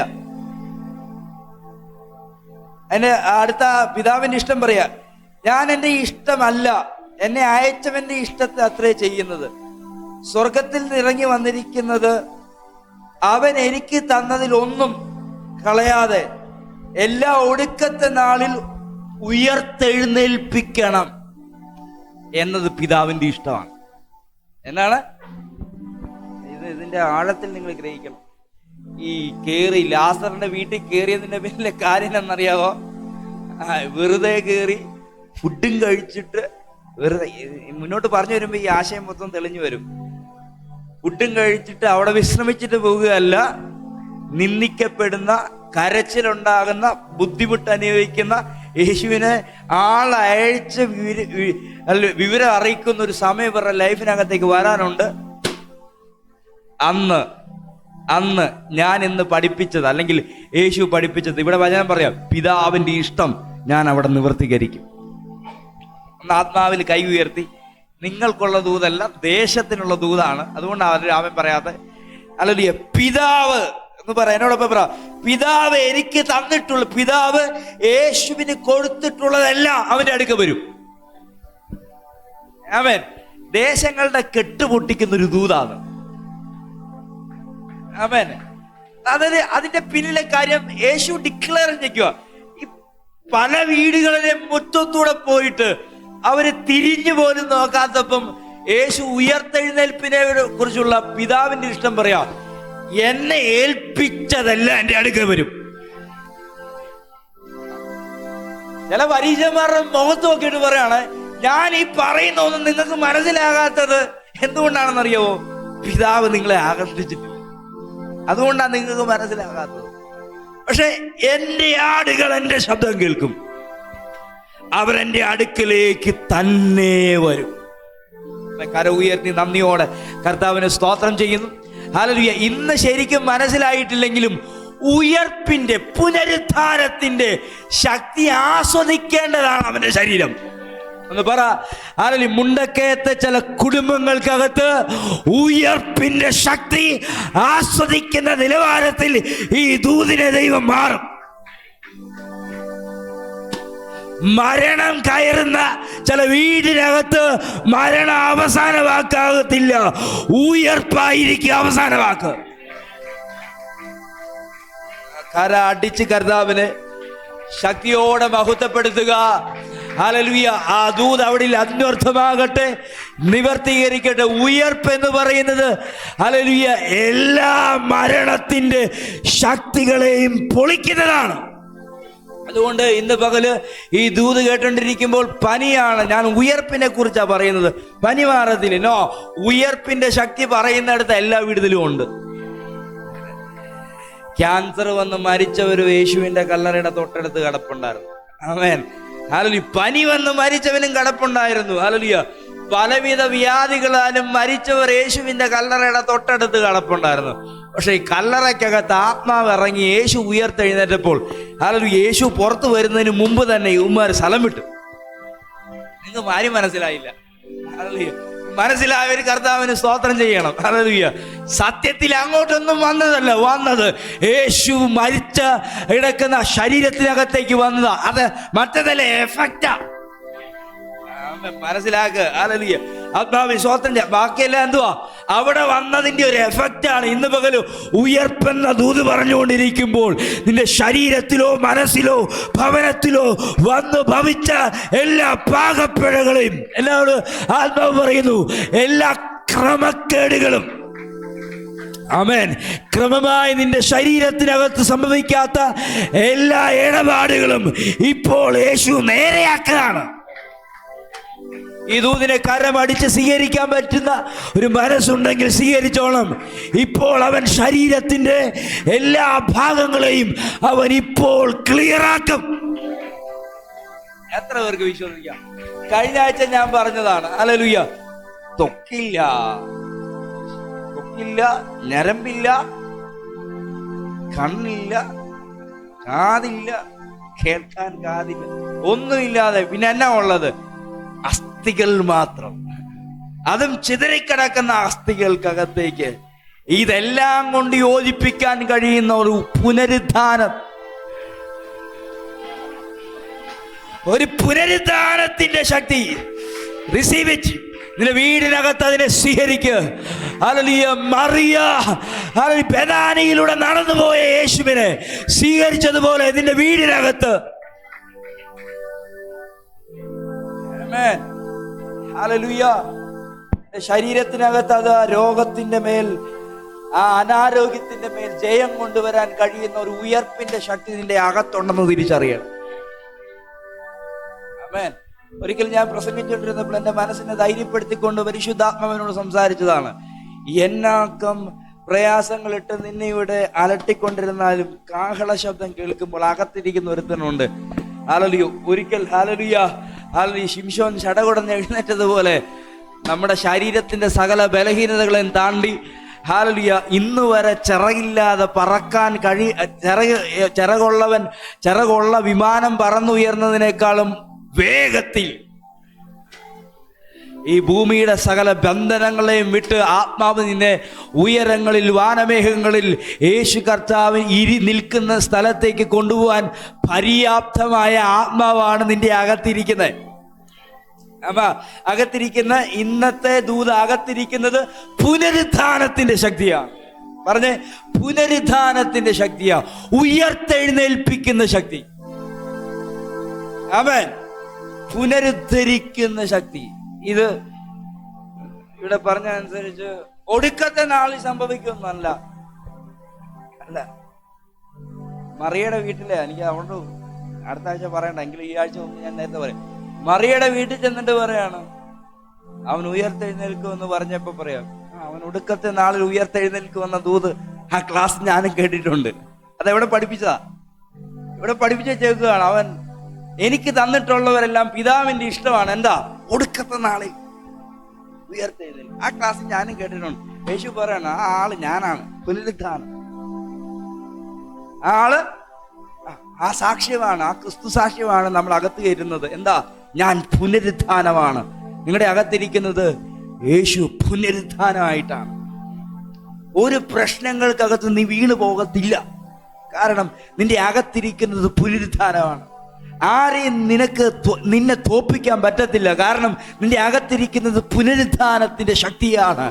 ഒരു രോഗങ്ങൾക്ക് നിന്നെ നശിപ്പിക്കാം. കമോൺ, അതിനകത്ത് വീണ് കിടക്കരുത്. നിനക്ക് എഴുന്നേൽക്കാൻ, നിനക്ക് പുറത്തു വരാൻ ഒരു സാഹചര്യമുണ്ട്. ഒരു ക്ഷാമത്തിനോ ഒരു പീഡനത്തിനോ ഒരു അവസ്ഥകൾക്കോ നിന്റെ വീടിനെയോ നിന്റെ അവസ്ഥകളോ മൂടി വെക്കാൻ പറ്റത്തില്ല. ഇന്ന് അങ്ങനെ ഉണ്ടെങ്കിൽ വെറുതെ അവിടെ ഇരിക്കരുത്. Get ready. നിന്റെ അകത്തിരിക്കുന്ന ആത്മാവിനെ നീ ഉപയോഗിക്കുക. ആമേൻ, ഹല്ലേലൂയ. പൗലോസും പത്രോസും ഒരുപോലെ ആവർത്തിക്കുന്ന ഒരേ ഇതുണ്ട്. യേശുവിനെ മരിച്ചവരുടെ ഇടയിൽ നിന്ന് ഉയർപ്പിച്ച അതേ ശക്തി ഞങ്ങളെ ഉയർപ്പിക്കും. ആമേൻ, ഹല്ലേലൂയ. അവനെ കല്ലറയിൽ വെച്ചിട്ട് അവർ മടങ്ങിപ്പോന്നതാ. ഇനി അവൻ പുറത്തു വരത്തില്ലെന്ന് പറഞ്ഞതാണ്. പക്ഷെ അവനെ ഉയർപ്പിച്ച ഒരു ശക്തിയുണ്ട്. അത് ഒടുക്കത്തെ നാളിൽ വ്യാപരിക്കാന്നല്ല, അത് ഇപ്പോഴേ വ്യാപരിച്ചോണ്ടിരിക്കുക. ആമേൻ. അത് പരിജ്ഞാനമായിട്ടും അല്ല ക്രിസ്തുബോധ്യമായിട്ടും ഒക്കെ നിങ്ങളുടെ ഉള്ളങ്ങൾക്കകത്ത് വ്യാപരിച്ചുകൊണ്ടേയിരിക്കണം. ഹല്ലേലൂയ. പുതിയ നിയമ വിശ്വാസി ഉയർത്തെഴുന്നേൽക്കേണ്ടവരല്ല, ഉയർത്തെഴുന്നേറ്റവരാണ്. ആമേൻ, അല്ലേ? ഉയർത്തെഴുന്നേറ്റവരാണ്. ആകയാൽ നിങ്ങൾ ക്രിസ്തുയേശുവിനോടുകൂടെ ഉയർത്തെഴുന്നേറ്റിരിക്കുന്നു. അതുകൊണ്ട് ഉയരത്തിലുള്ള ചിന്തകളാൽ നിങ്ങളെ തന്നെ, ഭൂമിയിലുള്ളതൊന്നിനെയും കയറി പിടിക്കരുത്. കാരണം നിങ്ങൾ വേറെ ആളാ. കൊലോസി ലേഖനം 3-ാം അധ്യായം. നമ്മുടെ പ്രശ്നം എന്നാണെന്നറിയോ? നമ്മൾ ആരാണെന്ന് നമുക്കറിയത്തില്ല.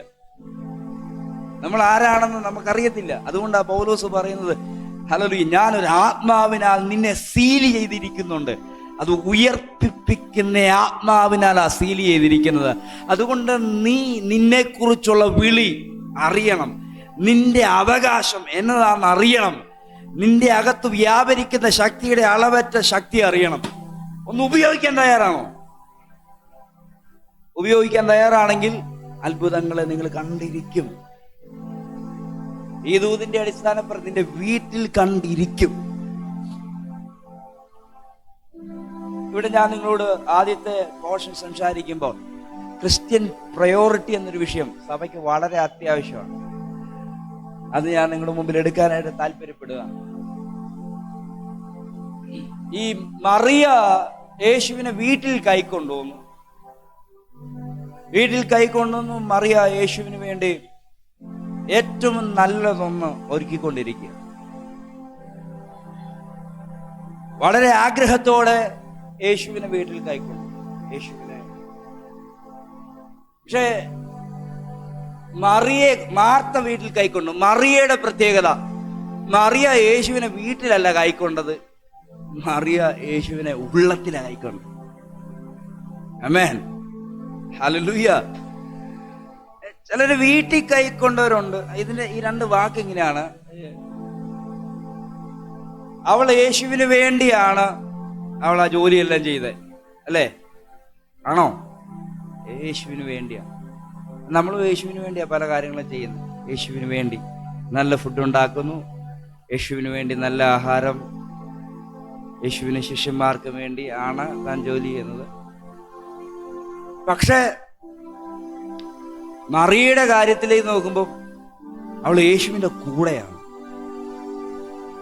അവിടെ വായിക്കുന്നത് മറിയ യേശുവിന്റെ പാദപീഠത്തിലിരിക്കുക. എന്താ കേൾക്കുന്നത്?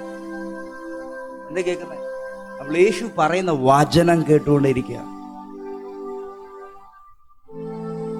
യേശു പറയുന്ന സകല വചനങ്ങളകത്ത്, പ്രത്യേകിച്ച് ഈ ഒരു ഭാഗങ്ങൾക്കകത്ത് മാത്രമാണ് ഞാൻ കാണുന്നത്. കഴിഞ്ഞ ആഴ്ച ഇതുകൊണ്ടുണ്ടായിരുന്നു സഭയോട്. സ്ത്രീകളെല്ലാം സഹോദരിമാരെല്ലാം ശരിക്കും കേട്ടോണം.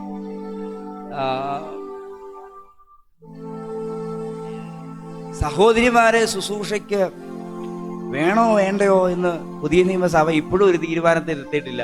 കുറച്ചു പേര് വേണ്ടെന്നും കുറച്ചു പേര് വേണമെന്നും പറഞ്ഞുകൊണ്ടിരുന്നെങ്കിൽ യഹൂദന്മാരുടെ ഒരു സിസ്റ്റം അനുസരിച്ച് അവരെങ്ങും ഉൾപ്പെടുത്താൻ തയ്യാറല്ല. പക്ഷെ യേശുവിന്റെ ശുശ്രൂഷയ്ക്കകത്ത് പലരും ഇവരുണ്ട്.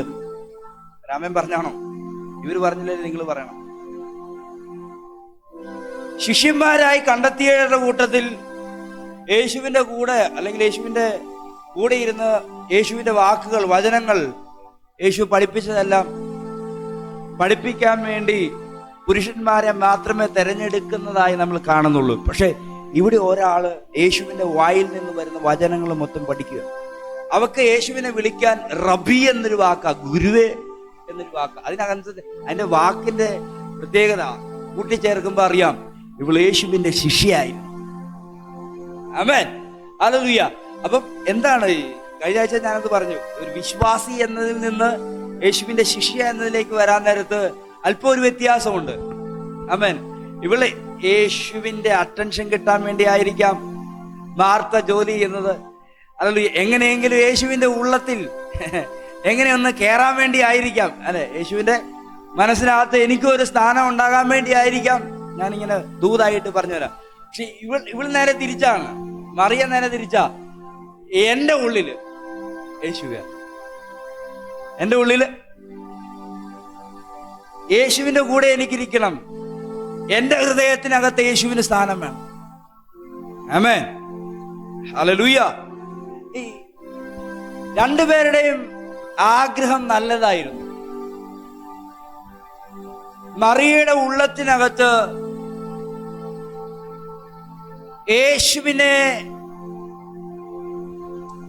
യേശുവിന്റെ വചനങ്ങളെ സ്വീകരിക്കാൻ തയ്യാറായി, യേശുവിന്റെ ശിഷ്യയാകാൻ തയ്യാറായി, യേശുവിന്റെ കൂടെ ഇരിക്കാൻ തയ്യാറായി. മാർത്ത യേശുവിന്റെ ആഹാര കാര്യത്തിന് വേണ്ടി, തന്റെ വിശ്രമ കാര്യത്തിന് വേണ്ടിയുള്ള കാര്യങ്ങൾ ശരിയാക്കിക്കൊണ്ടിരിക്കും. യേശുവിന് വേണ്ടിയാണ് അവൾ ചെയ്തത്. നമ്മളെല്ലാവരും ഇങ്ങനെയൊക്കെയാണ്. യേശുവിന് വേണ്ടി നമ്മൾ ഒത്തിരി കാര്യം ചെയ്യുന്ന. പക്ഷെ കുറച്ച് കഴിഞ്ഞപ്പം ഇവള് ഭയങ്കര സന്തോഷത്തോടെയാണ് ഈ കാര്യങ്ങൾ ചെയ്തു തുടങ്ങിയത്. വളരെ ആഗ്രഹത്തോടെയാണ് ചെയ്തു തുടങ്ങിയത്. ഇവളാണ് യേശുവിനെ വീട്ടിൽ കൈക്കൊണ്ടത്. എനിക്ക് തോന്നുന്നത് ഇവള് ജ്യേഷ്ഠ സഹോദരിയാണെന്ന് ഞാൻ മനസ്സിലാക്കുകയാണ്. പക്ഷെ പിന്നീട് ചെല്ലാൻ നേരത്തെ ഇവള് ചെയ്യുന്നതിനകത്തൊക്കെ ഒരു പിറുപിറുപ്പ്. ആരാ? ആർത്തടെ ചെയ്യുന്നത് സന്തോഷത്തോടെ യേശുവിന് വേണ്ടി ചെയ്തതാണ്. പക്ഷെ ഇവിടെ ഒരു പ്രയർ ഉണ്ട് അതിനകത്ത്. പ്രാർത്ഥന ആരോടാ? യേശുവിനോടാണ്. അതൊരു ഭയങ്കര പരാതിയാണ്. പരാതി എന്താണ്? ഞാൻ ഒന്ന് വായിച്ചു വിട്ടു 40-ാം വാക്യത്തിൽ. മാർത്തയോ വളരെ ശുശ്രൂഷയാൽ കുഴങ്ങിയിട്ട് അടുക്കെ വന്ന്, കർത്താവേ, സഹോദരി ശുശ്രൂഷയ്ക്ക് എന്നെ തനിച്ചു വിട്ടിരിക്കുന്നതിൽ നിനക്ക് വിചാരമില്ലയോ? എന്നെ സഹായിപ്പാൻ അവളോട് കൽപ്പിച്ചാലും എന്ന് പറഞ്ഞു. അപ്പൊ നിങ്ങൾ ഇതിൽ നിന്ന് എന്താ മനസ്സിലാക്കുന്നത്? മറിയ എവിടെ ഇരിക്കുക? മറിയ എവിടെ ഇരിക്കുക? മറിയ എവിടെ ഇരിക്കുക? മറിയ യേശുവിന്റെ കാൽക്കലിരിക്കുക. മാർത്തയോ ഭയങ്കര ജോലിയിലാണ്. മാർത്ത ജോലി ചെയ്യുന്ന ആർക്ക് വേണ്ടിയാ? യേശുവിന് വേണ്ടി, ശിഷ്യന്മാർക്ക് വേണ്ടിയാ. മാർത്ത ഈ ജോലി ചെയ്തുകൊണ്ടിരിക്കുമ്പോ അവൾ സന്തോഷത്തോടെ ചെയ്തുകൊണ്ടിരുന്ന ജോലിക്കകത്ത് ചെറിയ മുഷിപ്പ് കയറി, പിറുപിറുപ്പ് കയറി. ആ വാക്കുകൾ കൃത്യമായിട്ട് അവിടെ എഴുതിയിട്ടുണ്ട്. വായിച്ചേ ആളോട് വായിക്കും. കർത്താവ് അവളോട്, മാർത്തേ മാർത്തേ, നീ പലതിനെ ചൊല്ലി വിചാരപ്പെട്ടും മനം കലങ്ങിയും ഇരിക്കുന്നു. ഇവള് ജോലി ചെയ്യുമ്പോ എന്തുവാ? പലതിനെയും ചൊല്ലി വിചാരപ്പെടുന്നുണ്ട്, മനം കലങ്ങിയും ഇരിക്കുന്നു. മനം കലങ്ങിയായിരിക്കുന്നത്. യേശുവിനെ കൈക്കൊണ്ടെന്നുള്ളത് നേരാണ്. പക്ഷെ അവള് വീട്ടിൽ കണ്ട് മനം കലങ്ങി വിചാരപ്പെട്ട് പലതിനെയും ചൊല്ലി പിറുപിറുത്തിരിക്കുക. വീട്ടിൽ വന്നിട്ട് എന്തെങ്കിലും പ്രയോജനമുണ്ടോ? യേശു വീട്ടിൽ വന്നിട്ട് എന്തെങ്കിലും പ്രയോജനമുണ്ടോ? മാർത്തയുടെ വീട്ടിൽ യേശു വന്നിട്ട് എന്തെങ്കിലും മറിയ്ക്ക് പ്രയോജനമുണ്ടോ? ഇല്ല. യേശു പറയാണ്, യേശുവിനും മാർത്തയോട് പറയാനുള്ള ഒരു കാര്യം ഇതാണ്. അതിനകത്ത് പ്രത്യേകിച്ചെടുത്ത് പറഞ്ഞു, മറിയേ മറിയേ, നീ പലതിനെ ചൊല്ലി വിചാരപ്പെട്ടും മനം കലങ്ങിയിരിക്കുന്നു, എന്നാൽ അല്പമേ വേണ്ടൂ, അല്ല ഒന്ന് മതി. മറിയ നല്ല അംശം തിരഞ്ഞെടുത്തിരിക്കുന്നു. മറിയ തെരഞ്ഞെടുത്തിരിക്കുന്നത് നല്ല അംശമാണ്. അതാരും അവളോട് അപഹരിക്കുകയുമില്ല. ആമേൻ. ഇതിനകത്തൊരു ക്രിസ്ത്യൻ പ്രയോറിറ്റി, ഒരു ദൈവഭക്തന്റെ പ്രയോറിറ്റി മനസ്സിലാക്കാൻ പറ്റും. നമ്മൾ പലരും യേശുവിന് വേണ്ടി നിൽക്കുന്നവരാ, ഞാൻ ഉൾപ്പെടെ, നിങ്ങളെല്ലാരും. പക്ഷെ യേശുവിനെ വേണ്ടിയാണോ അത് യേശുവിന്റെ കൂടെയാണോ? പുതിയ നിയമ കാലഘട്ടത്തില് യേശു നിങ്ങളുടെ ഉള്ളിൽ നിന്ന് അർത്ഥമുണ്ട് എങ്കിൽ ഈ കാലഘട്ടത്തിൽ നമുക്ക് ചിന്തിക്കാം, നിങ്ങൾ വീട്ടിൽ കൈക്കൊണ്ടെന്നൊക്കെ ഉള്ള നേരം, പക്ഷെ നിങ്ങളുടെ ഉള്ളത്തിൽ യേശു ഉണ്ടോ? അല്ലെ, ഈ ഉള്ളത്തിൽ യേശു ഉണ്ടെന്നുള്ള വിചാരം നിങ്ങളുടെ ഉള്ളിലുണ്ടോ? ഇല്ല എങ്കിൽ നമ്മൾ ചിന്തിക്കണം. ഇല്ലെങ്കിൽ ഈ മറിയയുടെ അനുഭവം ആയിരിക്കില്ല നമ്മുടെ ലൈഫിനകത്തേക്ക് വരുന്നത്, മാർത്തയുടെ അനുഭവമായിരിക്കും. മറിയ യേശുവിന് വേണ്ടി നിന്ന്, മറിയ ജോലി ചെയ്ത് ആർക്ക് വേണ്ടിയാ? മാർത്ത ജോലി ചെയ്ത യേശുവിന് വേണ്ടി. ഉറപ്പായിട്ടും സ്വീകരിച്ചത് പ്രവർത്തിച്ചതെല്ലാം യേശുവിന് വേണ്ടിയാ. പക്ഷേ അവസാനത്തേക്ക് വന്നപ്പോ ചെയ്ത സന്തോഷം പോയി, ചെയ്തോണ്ടിരുന്ന കാര്യങ്ങൾക്കൊക്കെ മുഷിച്ചിലായി, കലക്കം കയറി, പലതിനെയും ചൊല്ലി വിചാരപ്പെടാൻ തുടങ്ങി. യേശുവിന് വേണ്ടി ആ ചെയ്തോണ്ടിരിക്കുന്നുള്ള മനോഭാവം മാറിപ്പോയി. ഒരു പ്രെയർ ആയിട്ട് ചെല്ലുക, എന്റെ സഹോദരി നിന്റെ കൂടെ ഇരിക്കുക. അവൾ എന്തിനായിരിക്കുന്നെന്ന് പോലും അറിയാൻ മേലാത്ത നിലവാരത്തിലേക്ക്, അവൾ എന്താണ് കേട്ടുകൊണ്ടിരിക്കുന്നതെന്ന് അറിയാൻ മേലാത്ത നിലവാരത്തിലേക്ക് പലതും ചൊല്ലി മാർത്തയുടെ ഉള്ളിൽ കലക്കം ഉണ്ടായി. ആമേൻ. ഒരു സ്തോത്രം പറഞ്ഞാട്ടെ. ഇത് കേൾക്കാൻ സുഖകരമായിട്ടുള്ളൊരു ദൂതല്ലെന്ന് എനിക്കറിയാം. ഉയർന്നെഴുപ്പേ നല്ല സുഖകരമാണ്, പക്ഷെ ഇത് കേൾക്കാൻ സുഖകരമല്ല. പക്ഷെ എനിക്ക് പറയാതിരിക്കാൻ പറ്റത്തില്ല. യേശുവിന് വേണ്ടിയാണെങ്കിൽ പോലും യേശുവിൽ നിന്നുള്ളത് നമുക്ക് സ്വീകരിക്കാൻ പറ്റാത്ത നിലവാരത്തിലാണ് നമ്മൾ ഇരിക്കുന്നതെങ്കിൽ നമ്മുടെ ലൈഫിനെ പരിശോധിക്കണം. ആമേൻ. അതിനി ജോലിയാകട്ടെ, ബിസിനസ് ആകട്ടെ, എന്താകട്ടെ, യേശുവിനുമായുള്ള ബന്ധമാണ് ഏറ്റവും ഇമ്പോർട്ടന്റ്. മറിയയുടെ പ്രത്യേകത, മറിയക്കൊരു നല്ല ബന്ധം ഉണ്ടായിരുന്നു. മറിയയുടെ ക്ലിയർ ബന്ധമാണ്. ഞാൻ ജോലി ഉപേക്ഷിക്കണമെന്നോ ബിസിനസ് നിർത്തണമെന്നോ അല്ല പറഞ്ഞു വന്നത്, മറിച്ച് ജോലിയേക്കാൾ വലുത് യേശുവുമായുള്ള ബന്ധമാണ്. ബിസിനസിനേക്കാൾ വലുത് യേശുവുമായുള്ള ബന്ധമാണ്. നിങ്ങളുടെ ഏത് പ്രവൃത്തിയേക്കാൾ, അത് യേശുവിന് വേണ്ടിയാണെങ്കിൽ പോലും യേശുവിനോടൊപ്പം ഇരിക്കുന്നതാണ് ഏറ്റവും വലുത്. ഇതിപ്പോ എന്നോടുള്ള ദൂതാണ്. മിനിസ്ട്രി എന്ന് പറഞ്ഞ് ഞാൻ ഓടി നടക്കല്ല വേണ്ടത്, യേശുവാണ് ഇമ്പോർട്ടന്റ്. ഇപ്പൊ കാര്യം മനസ്സിലായെന്ന് തോന്നുന്നു. യേശുവിനോട് ചേർന്നിരിക്കാൻ നിങ്ങൾക്ക് പറ്റുന്നില്ലെങ്കിൽ you are in danger situation. മറിയയുടെ ഇമ്പോർട്ടൻസ് ഇവിടെ, അവളുടെ പ്രയോറിറ്റി വെളിപ്പെടുത്തുന്നത്, അവൾക്ക് യേശുവിനെ കേൾക്കണം, അവൾക്ക് യേശുവുമായി ബന്ധം ഉണ്ടാകണം. അവൾ ചെയ്ത ശുശ്രൂഷയോടുള്ള ബന്ധത്തിൽ ഒരു തൈലം പുരട്ടിക്കൊണ്ട് യേശുവിന്റെ ആരാധനയാണ് കാണിക്കുന്നത്. ഇന്ന് രാവിലെ നിങ്ങളുടെ ഹൃദയങ്ങളെ പരിശോധിക്കുക. യേശുവിന് വേണ്ടിയാണ് എന്ന് പറഞ്ഞിട്ട് യേശു ഉള്ളത്തിലില്ലെങ്കിൽ അത് വലിയ വിഷയമാണ്. പല ഭാഷകളിലായിട്ട് നിങ്ങളുടെ ഉള്ളിൽ കലക്കം ഉണ്ടാകുന്നത്, വിചാരപ്പെടുന്ന നിലവാരത്തിലേക്ക് നിങ്ങളുടെ ഹൃദയം പോകുന്നത്, നിങ്ങളുടെ ഉള്ളിൽ ദൈവത്തിനായിട്ട് നിന്നിട്ടും പരാതികൾ ജനിക്കുന്നതിന്റെ പിന്നില് ഒരേ ഒരു കാരണമേ ഉള്ളൂ, ബന്ധം ക്ലിയർ ആകുന്നില്ല. ബന്ധം ക്ലിയർ ആകുന്നു. യേശു വീട്ടിൽ വന്നത് ആഹാരം കഴിക്കാനല്ല, ആണോ? യേശു ലാസറിന്റെ വീട്ടിൽ വന്നത് വിശ്രമിക്കാനല്ല. യേശുവിന് അവരുമായിട്ടുള്ള ഡീപ്പ് റിലേഷൻഷിപ്പ് ആവശ്യമുണ്ട്. യേശു നിങ്ങളുടെ വീട്ടിൽ വന്നത് നിങ്ങളുടെ വീട്ടിലെ ആഹാരം കഴിക്കാനല്ല, മറ്റൊന്നിനു വേണ്ടിയല്ല. യേശുവിന് വേണ്ടത് നിങ്ങളുടെ മറ്റൊന്നുമല്ല, യേശുവിന് വേണ്ടത് നിങ്ങളെയാണ്. മറിയയുടെ പ്രയോറിറ്റി ഇവിടെ കാണിക്കുന്നത് മറിയ യേശുവിനോടൊപ്പം ഉണ്ടായിരുന്നു. ഇന്ന് രാവിലെ നിങ്ങൾ ഹൃദയങ്ങളെ പരിശോധിക്കണം.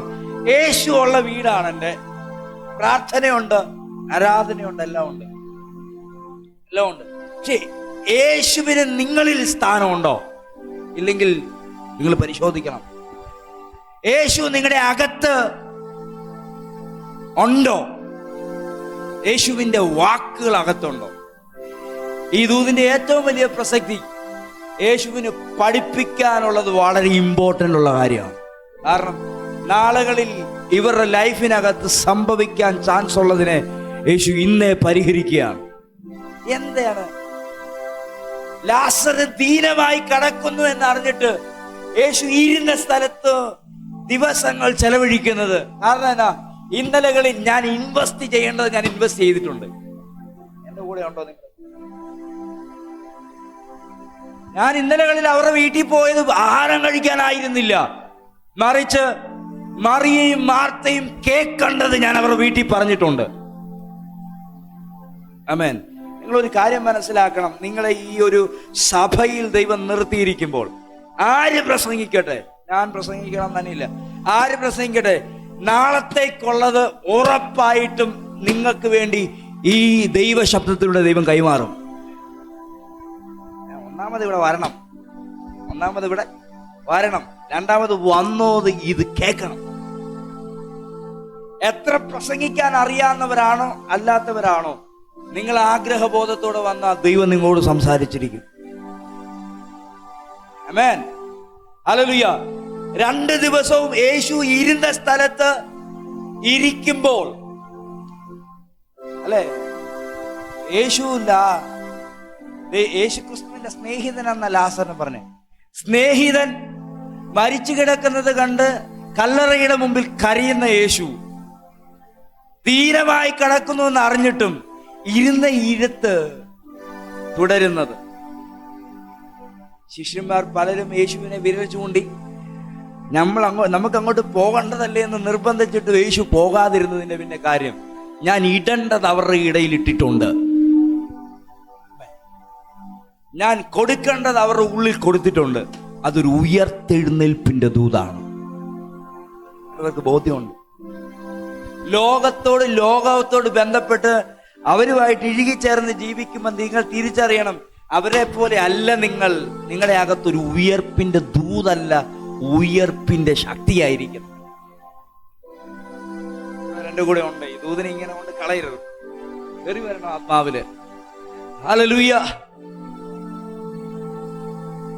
ധീരമായി കിടക്കുന്നു എന്ന് അറിഞ്ഞപ്പോഴേ പറയുന്നു, ഹല്ലേലൂയ, അത് മരിക്കാനുള്ളതല്ല, മറിച്ച് മഹത്വത്തിനുള്ളതാണ്. പറ, ആത്മാവിൽ പറ. അത് നശിക്കാനുള്ളതല്ല, അത് മഹത്വത്തിനുള്ളതാണ്. ചിലയിടത്തിലൊക്കെ അവിടെ യേശുവിന്റെ മഹത്വം എന്നുള്ളിടത്ത് പ്രവൃത്തി എന്ന എന്റെ പ്രവൃത്തി കാണേണ്ട സ്ഥലമാണത്. അതെ, ഇവിടെ ഈ 11-ാം അധ്യായത്തിനകത്ത് ദൂത് ഇങ്ങനെയാണ്, ഹല്ലേലൂയ, അത് മരണത്തിനായിട്ടുള്ള വീടല്ല, മഹത്വത്തിനായിട്ടുള്ള വീടാണ്. എന്ന് പറ, അത് മഹത്വത്തിനായിട്ടുള്ള വീടാണ്. ഒച്ചത്തിൽ പറഞ്ഞാട്ടെ, മഹത്വത്തിനായിട്ടുള്ള വീടാണ്. സത്യത്തിൽ പ്രശ്നമുണ്ടോ? പ്രശ്നം കയറി. ഇങ്ങനെ പറയാം, ശരീരത്തിൽ രോഗവും അകത്ത് വെളിപ്പാടും. എന്താണ് ശരീരത്തിൽ രോഗം? അകത്ത് വെളിപ്പാടില്ലെങ്കിൽ കാറ്റ് പോകാനുള്ള ചാൻസ് കൂടുതലാണ്. പക്ഷെ അകത്ത് ക്രിസ്തുവിനെ കുറിച്ചൊരു ബോധ്യം ഉണ്ടെങ്കിൽ, ഇതാണ് ക്രിസ്തുവിനെ കുറിച്ചുള്ള യഥാർത്ഥ ഒരു കോൺഷ്യസ് ഉണ്ടെങ്കിൽ നീ നിന്റെ പ്രശ്നത്തിനകത്ത് താഴെ വീഴത്തില്ല. ആമേൻ, ഹല്ലേലൂയ. നിങ്ങൾ പ്രശ്നങ്ങളോട് എങ്ങനെയാ സംസാരിക്കുന്നത്? ഞാൻ പറയണമെന്ന് ആഗ്രഹിച്ച വിഷയമല്ല. അയച്ച പ്രശ്നങ്ങളോട് എങ്ങനെയാ സംസാരിക്കുന്നത്? രോഗത്തോട് എങ്ങനെയാ സംസാരിക്കുന്നത്? പ്രതികൂലത്തോട് എങ്ങനെയാ സംസാരിക്കുന്നത്? ബുദ്ധിമുട്ടുകളോട് എങ്ങനെയാ പ്രതികരിക്കുന്നത്? കഴിഞ്ഞ ആഴ്ചയും പറഞ്ഞൊരു കാര്യമാണ്, ഈ ആഴ്ച ഒരുപാട് തവണ എൻ്റെ അകത്ത് ഉറപ്പിച്ചതാണ്. ദൈവം മിണ്ടാതിരിക്കും, ചില സമയങ്ങളിൽ സൈലന്റ് ആയിട്ടിരിക്കും. കാര്യം എന്നാ? മോശെ, നിന്റെ കയ്യിൽ ഞാൻ അധികാരം തന്നു. അകത്ത് ദൈവപുത്രന്റെ ആത്മാവുണ്ടെന്ന് വിശ്വസിക്കുന്ന എത്ര പേരുണ്ട്? അതിനെക്കുറിച്ച് പൗലോസ് പറയാണ്, യേശുവിനെ എന്നോടൊപ്പം പറ, യേശുവിനെ മരിച്ചവരുടെ ഇടയിൽ നിന്ന് ഉയർപ്പിച്ച അതേ ആത്മാവ്, ഫോട്ടോ കോപ്പി അല്ല, അതേ ആത്മാവ്. അടുത്തിരിക്കുന്ന ആളെന്ന് തൊട്ട് പറ, അതേ ആത്മാവ്. അതിനെ വെച്ചോണ്ടാ ഇങ്ങനെ ഇരിക്കുന്നത്, അതിനെ വെച്ചോണ്ടാണ് ഇങ്ങനെ മിണ്ടായിരിക്കുന്നത്. എങ്ങാനും മിണ്ടിപ്പരും, മിണ്ടിയാ ചിലതൊക്കെ നടക്കും, മിണ്ടിയാ ദേശത്ത് ചിലത് നടക്കും, നീ പറഞ്ഞാ ചില വിടുതലുകൾ നടക്കും, വാ തുറന്നാ ചില വിടുതലുകൾ നടക്കും. മിണ്ടരുത്, മിണ്ടായിരുന്നോളാം. Hallelujah, hallelujah. ആത്മാവിൽ കയറുക വിശ്വാസത്തോടെ. നിന്റെ വീട്ടിൽ പ്രശ്നം കയറി വരുമ്പോ ആ പ്രശ്നത്തോട് അനുകൂലമായി സംസാരിക്കരുത്. യേശുവിന്റെ നാമത്തിൽ ഇറങ്ങാൻ പറയണം. ഒരു രോഗം കയറി വരുമ്പോ ആ രോഗത്തോട് അല്ലേ ആമേൻ പറഞ്ഞ് അതിനെ സ്വീകരിക്കുകയല്ല വേണ്ടത്, ഇറങ്ങണ എന്ന് പറയാനുള്ള തന്റെ ഇടം കാണിക്കണം. ഒരു ക്ഷാമം കയറി വരുമ്പോ, ബുദ്ധിമുട്ട് കയറി വരുമ്പോൾ ഭാര്യയും ഭർത്താവിടെ അങ്ങോട്ടും ഇങ്ങോട്ടും തിരിഞ്ഞിട്ട് വഴക്കുണ്ടാക്കി അതിനെ വീട്ടിനകത്തേക്ക് കയറി അടുക്കള വാതിക്കെ വന്ന് അല്ലെങ്കിൽ ഫ്രണ്ടിൽ വാതിക്കെ വന്ന് കയറിയുള്ളായിരിക്കും. അതിനെ അടുത്ത റൂമിലേക്ക് കയറ്റാനുള്ള ചാൻസ് ഉണ്ടാക്കി കൊടുക്കരുത്. എനിക്കറിയില്ല ഞാൻ ഇങ്ങനെ സംസാരിക്കുന്ന കാരണം എന്നാണ്. ചിലപ്പോ ആ വഴിയിലെങ്ങും വന്നല്ല, അപ്പുറത്ത് അത് വഴിയാണ്ട് പോയതായിരിക്കും അല്ലേ? അപ്പുറത്ത് അത് കൊറോണ കോട്ടയത്തൊക്കെ ഉണ്ടെന്ന് പറഞ്ഞു വിചാരിച്ചു, അതുവഴി പൊക്കോളും. വീട്ടിൽ വെച്ച് കയറ്റരുത്. ചിലർ വീട്ടിന്റെ മുറ്റത്തെ നിന്ന് കൈകാട്ട് വിളിക്കും. വിചാരപ്പെട്ടാ മതി, ഇങ്ങനെ കയറി വന്നോളൂ. എനിക്കറിയത്തില്ല, പരിശുദ്ധാത്മാവിനോട് സംസാരിക്കുന്നു. നിന്റെ പ്രശ്നങ്ങളോട് ആത്മാവിൽ സംസാരിക്കാൻ തയ്യാറാകട്ടെ. നിന്റെ പ്രതികൂലത്തോട് ആത്മാവിൽ സംസാരിക്കാൻ. എത്ര പേരുണ്ട് നീ ഒരു സാധാരണ വിശ്വാസി അല്ല എന്നുള്ള തിരിച്ചറിവ് ഉണ്ടായിരിക്കണം. അതിനുവേണ്ടിയാണ് ഞായറാഴ്ച രാവിലെ പ്രാർത്ഥന. ഇല്ലെങ്കിൽ ധൈര്യം കിട്ടാൻ ഇവിടെ വന്ന് പ്രാർത്ഥിച്ച് മേടിക്കണം. രാവിലെ ഇന്നലകളിൽ നിന്നെ തകർത്ത്, ഇന്നലകളിൽ നിന്നെ നിസ്സാരക്കാരനാക്കി, ഇന്നലകളിൽ നിന്നെ ഒന്നുമില്ലാതാക്കി മാറ്റിയവന്റെ കൂടെ കയറി ഇരിക്കാനല്ല, മറിച്ച് അതിനോട് പ്രതികരിക്കാൻ കഴിയുന്ന ഒരു ആത്മാവ് നിന്റെ അകത്തുണ്ട്. സാധാരണക്കാരനല്ല, മറിച്ച് എൻ്റെ അകത്തെ മനുഷ്യൻ സംബന്ധിച്ച് ശക്തിയോടെ ബലപ്പെട്ടാൽ എൻ്റെ ലൈഫിനകത്ത് അനിവാര്യമായ വിടുതലുകൾ സംഭവിച്ചിരിക്കും. ഇതൊരു ദൂതാകട്ടോ. നിങ്ങൾ നോക്ക്, മറിയയുടെ വീട്ടില് ആ വീട് കയറി, ആ പ്രശ്നം കയറി വരുമ്പോള് ആ സഹോദരന്മാർ അവന്റെ അടുക്കൽ ആളയച്ചു. 11-ാം അധ്യായം. കർത്താവ്, നിനക്ക് പ്രിയനായവൻ ദീനമായി കിടക്കുന്നു എന്ന് പറയിപ്പിച്ചു. യേശു അത് കേട്ടിട്ട്, ഈ ദീനം മരണത്തിനായിട്ടല്ല, ദൈവപുത്രൻ മഹത്വപ്പെടേണ്ടതിന്, ദൈവത്തിന്റെ മഹത്വത്തിനായിട്ടത്രേ. ആമേൻ, ആമേൻ. യേശുവിനെ സംബന്ധിച്ച് ഈ പ്രശ്നം ഞാൻ കഴിഞ്ഞ പ്രാവശ്യം വരെ പോന്ന പോലെ അല്ല ഇനി അവിടെ പോകാൻ പോകുന്നത്. ആമേൻ. യേശുവിനെ സംബന്ധിച്ച്, വീട്ടുകാരെ സംബന്ധിച്ച് പറയുന്നത്, ഞാൻ നിങ്ങൾ ഇതെല്ലാം ഉണ്ടാക്കി മാർത്തയ്ക്ക് പറഞ്ഞു, ഞാനിതെല്ലാം ഉണ്ടാക്കി കൊടുത്തിട്ട് അല്ലേ, ഇങ്ങനെയാണ് ചിലർ, ഞാനിതെല്ലാം ഉണ്ടാക്കി കൊടുത്തിട്ട് എൻ്റെ കൊച്ചിന് ഇതെല്ലാം പറ്റിപ്പോയല്ലോ. ആകെ ഒരു സഹോദരനെ ഉണ്ടായിരുന്നുള്ളൂ, അവനിത് പറ്റിപ്പോയല്ലോ. മനസ്സിനകത്തുനിന്ന് ഇങ്ങനെ ഒരു വാക്ക് വന്നില്ലെന്ന് മാത്രമേ ഉള്ളൂ. മറിയയുടെ ഏകദേശ പ്രകൃതി, മാർത്തയുടെ ഏകദേശം പ്രകൃതി അങ്ങനെ തന്നെയാണ് പ്രകടിപ്പിച്ചിരിക്കുന്നത്. ആമേൻ.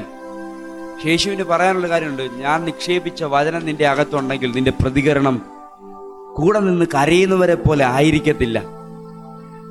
ശരിയാണ്, ഞാൻ 3 ദിവസം ലേറ്റ് ആയെന്നുള്ളത് ശരിയാണ്, 4 ദിവസം ലേറ്റ് ആയെന്നുള്ളത് ശരിയാണ്. പക്ഷേ ഈ വരവ് ഒരു മഹത്വത്തോടെയുള്ള വരവാണ്.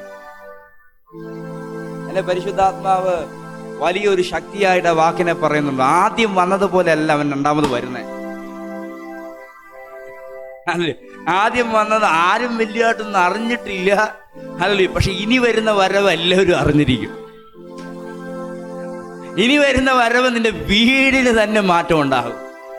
ഇനി വരുന്ന വരവ് നിന്നെ തന്നെ മാറ്റിയിരിക്കും. എന്നോട് ആത്മാവ് ശക്തിയോടെ പറയുന്നു, ഇനി വരുന്ന വരവ് മഹത്വത്തിന്റെ വരവാണ്. ഇനി വരുന്ന വരവ് ഉയർപ്പിന്റെ വരവാണ്. ഹല്ലേലൂയ. ഒന്ന് ആത്മാവ് പറ, ഞാൻ ആദ്യം വന്നതുപോലെയുള്ള വരവല്ല ഇനി സംഭവിക്കാൻ പോകുന്നത്. Hallelujah, hallelujah. എത്ര പേർക്ക് ആ ഉയർപ്പിന്റെ ശക്തിയിൽ ജീവിപ്പാൻ ആഗ്രഹിക്കുന്നു? കർത്താവ് പറയുന്നതിന്റെ ഇതിനകത്തൊരു ഗ്യാപ്പ് കർത്താവ് കാണിക്കുന്നുണ്ട്. ആദ്യം വന്നിട്ട് ഞാൻ ആരാണെന്ന് നന്നായി പറഞ്ഞിട്ട് പോയേക്കുക. ഞാൻ ആരാണെന്ന് നിനക്ക് വിശ്വസിക്കാൻ പറ്റുന്നുണ്ടോ? അങ്ങനെയാണെങ്കിൽ ആളയച്ചാലും ലേറ്റായ ആള് വന്ന് പറഞ്ഞ ലേറ്റായ ഒരു വിഷയമല്ല, മറിച്ച് ഇനി കല്ലറയിലല്ല, തന്റെ ശരീരം ഹല്ലേലൂയ പുഴു അരിച്ചെന്ന് പറഞ്ഞാലും അതിനെ വിടുവിക്കാൻ ദൈവം വിശ്വസ്തനാണ്. എന്റെ ആശയം അത്രത്തോളം പോകുന്നില്ല. എന്റെ ആശയം പറയുന്നു, ഇവരുടെ ഉള്ളിൽ എവിടെയൊക്കെയോ അവിശ്വാസം കയറി. മഹത്വത്തിനായെന്ന് പറഞ്ഞവനെ മരണത്തിലേക്ക് ഇവരുടെ അവിശ്വാസം കൊണ്ടുപോയി. ചിലരുടെ വിശ്വാസ പ്രാർത്ഥിച്ച് പ്രാർത്ഥിച്ച് കൊന്നുകളയും. യേശു പറഞ്ഞ വാക്ക് ആദ്യം പറഞ്ഞത് ഇവര് പലരും മാർത്തയുടെ ഉള്ളിൽ കിട്ടിയിട്ടില്ല. മറിയ അത് ആത്മാവിൽ പിടിച്ചോണ്ടിരിക്കുക. പുള്ളിക്കാരിക്ക് അങ്ങനെ വിറയലൊന്നുമില്ല.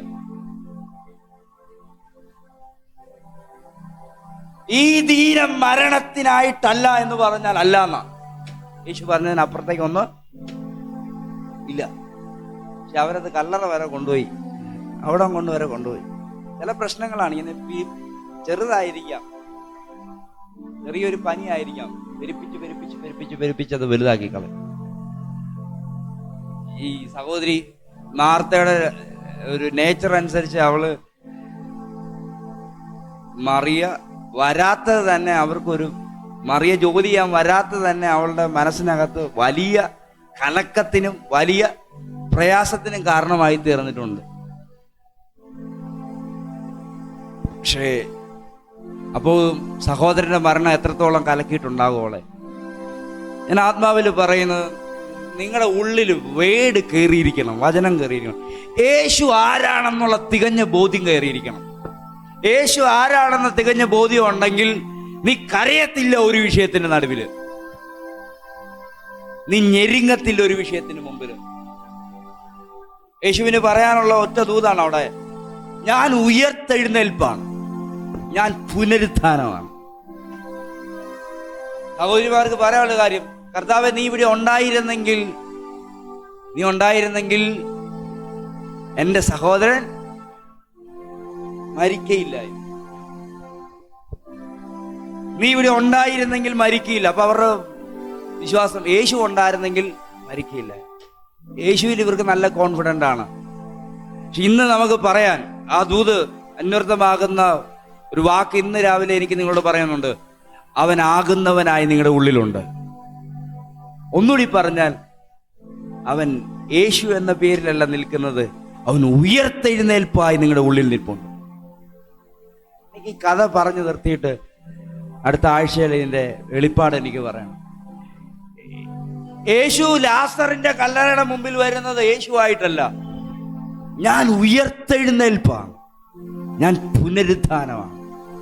ഞാൻ നിങ്ങളെ പഠിപ്പിച്ചുകൊണ്ടിരുന്നില്ലേ, ഒടുക്കത്തെ നാളിൽ എന്നിലേക്ക് ആകർഷിക്കപ്പെട്ടവർ പിതാവ് എനിക്ക് തന്നവരെ ഉയർത്തെഴുന്നേൽപ്പിക്കുമെന്ന്. അതെ, ആ ഉയർത്തെഴുന്നേൽപ്പ് ഞാനാണ്.